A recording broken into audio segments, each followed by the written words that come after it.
EasyJet flight 6074 এর pilot এবং crew সদস্যরা যাত্রা শুরুর সময় সবকিছু স্বাভাবিক বলে মনে করেছিলেন, কিন্তু মাঝপথে এক মারাত্মক পরিস্থিতির মুখোমুখি হন। এ বিমানটির সাথে কি হয়েছিল জানতে চাইলে ভিডিওটি সম্পূর্ণ দেখুন। 2006 সালের 15 সেপ্টেম্বর ইজিজেট ফ্লাইট 6074 স্পেনের আলিকান্তে থেকে যুক্তরাজ্যের ব্রিস্টলে যাচ্ছিল। ফ্লাইটটি দুপুর 12:10 আলিকান্তে বিমানবন্দর থেকে উড়ান শুরু করে। বিমানটি ছিল এয়ারবাস A319। তবে ফ্লাইটের 85 মিনিট পরে ঘটল এক মারাত্মক বিপর্যয়।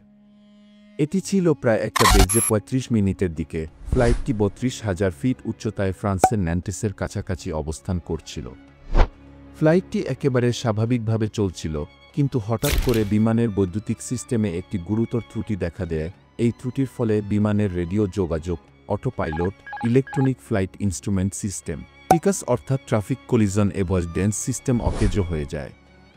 এই অবস্থায় ফ্লাইট 6074 আরেকটি বিমান আমেরিকান এয়ারলাইন্স ফ্লাইট 63 সাথে সংঘর্ষের খুব কাছাকাছি চলে আসে। ফ্লাইট 6074 এর ট্রান্সপন্ডার কাজ করছিল না, ফলে এয়ার ট্রাফিক কন্ট্রোল বিমানটিকে রাডারে দেখতে পাচ্ছিল না। এ অবস্থায় এটিসি আমেরিকান এয়ারলাইন্সে ফ্লাইটটিকে 31,000 ফিট উচ্চতায় নামার নির্দেশ দেয়। সেই সঙ্গে ফ্লাইট 6074কে টিকাসের মাধ্যমে দেখতে পারছে কিনা তা জানতে চাওয়া হয়। টিকাস সিস্টেম দুটি ফ্লাইটের মধ্যে সংঘর্ষ এড়াতে কাজ করে, কিন্তু এটা তখনই কাজ করবে যখন দুটি ফ্লাইটেরই টিকাস সিস্টেম চালু থাকবে। ফ্লাইট 6074 এর বৈদ্যুতিক সিস্টেম ব্যর্থ হওয়ার কারণে এটা কাজ করছিল না। তখন ফ্লাইট 63 নেতিবাচক উত্তর দেয়, তবে কিছুক্ষণ পর ফ্লাইট 63 এটিসিকে জানায় তাদের সামনে দিয়ে ইজিজেট ফ্লাইটকে যেতে দেখেছে। ফ্লাইট 6074 এর পাইলটরা পরে বিমানের ট্রান্সপন্ডার পুনরায় চালু করতে সক্ষম হন। ট্রান্সপন্ডার বিমানের স্থিতি এবং অ্যালটিটিউডের নির্দেশ দিয়ে থাকে। তখন পাইলট ট্রান্সপন্ডারের সাহায্যে 7700 কোড এটিসিকে পাঠায়। এটি একটি ইমার্জেন্সি কোড যা এটিসিকে বিমানের পরিস্থিতি বুঝতে সাহায্য করে, কিন্তু রেডিও যোগাযোগ তখনও ঠিক করতে সক্ষম হননি। এ সময় পাইলট ব্রিস্টল এয়ারপোর্টে বিমান অবতরণ করার সিদ্ধান্ত নেন। ফ্লাইট 6074 এর বিপজ্জনক অবস্থার পর ব্রিস্টল বিমানবন্দরের এয়ার ট্রাফিক কন্ট্রোলার দ্রুত সিদ্ধান্ত নিয়ে বিমানবন্দরের সব আগমন এবং প্রস্থান বাতিল করে দেয়।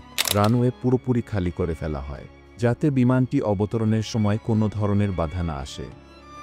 শেষ পর্যন্ত ফ্লাইট 6074 সফলভাবে এবং নিরাপদে ব্রিস্টল এয়ারপোর্টে অবতরণ করে। তদন্তের পর জানা যায়, বিমানের জেনারেটর কন্ট্রোল ইউনিটে একটি ত্রুটি থাকায় এমনটি ঘটেছে। এই ঘটনার পর এয়ারবাস তাদের বিমানের সকল সিস্টেমকে আরও সুরক্ষিত করে তোলেন। এখন বিমান যাত্রায় এরকম সমস্যা আর দেখতে পাওয়া যায় না। ভিডিওটি ভালো লাগলে একটি লাইক করুন এবং এরকম এভিয়েশন সংক্রান্ত তথ্য জানতে চাইলে চ্যানেলটির পাশেই থাকুন।